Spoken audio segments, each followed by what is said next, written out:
Lawrence of Arabia, the most romantic British figure of our times, came safely through the perils of his famous desert campaign to meet death in a motor smash. During the war, he organized and led the Arabs of the desert in their revolt against the Turks, whom the British forces were fighting in Palestine.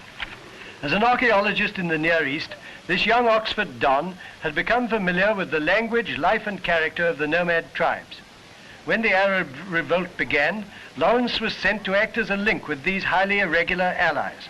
On their fast camels, the desert raiders were a dangerous threat to the Turkish line of communications, and under Lawrence's daring leadership, they constantly attacked and disorganized the enemy. The Arab commander, the Emir Faizul, son of the Sheriff of Mecca, gave Lawrence his entire confidence. In this, the only cinema film ever taken showing Lawrence at the front, we see him barefooted and wearing Arab robes.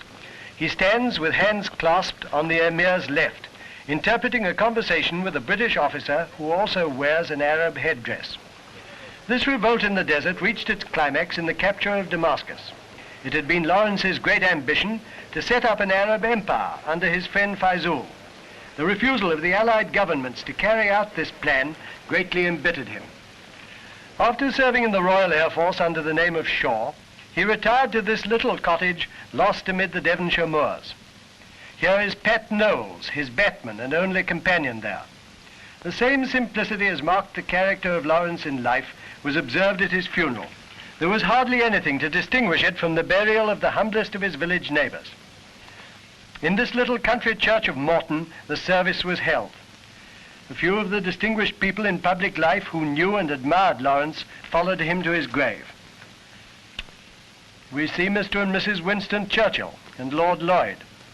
Lawrence will be remembered as one of those brilliant but eccentric personalities who have so often served the British Empire well.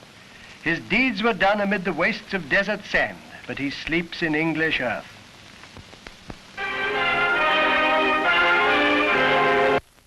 Aretha Franklin, the long-reigning Queen of Soul, has died aged 76 from advanced pancreatic cancer at her home in Detroit.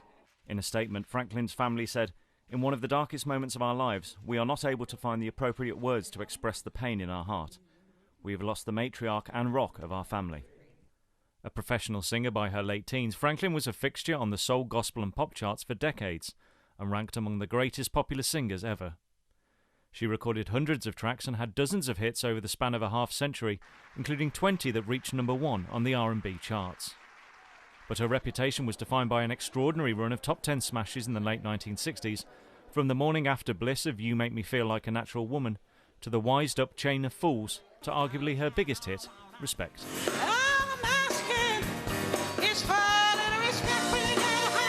Well, then it was kind of, as you say, a woman's anthem, a battle cry, a mantra. But everyone wants respect. Everyone needs respect. Matt Kemp, Associated.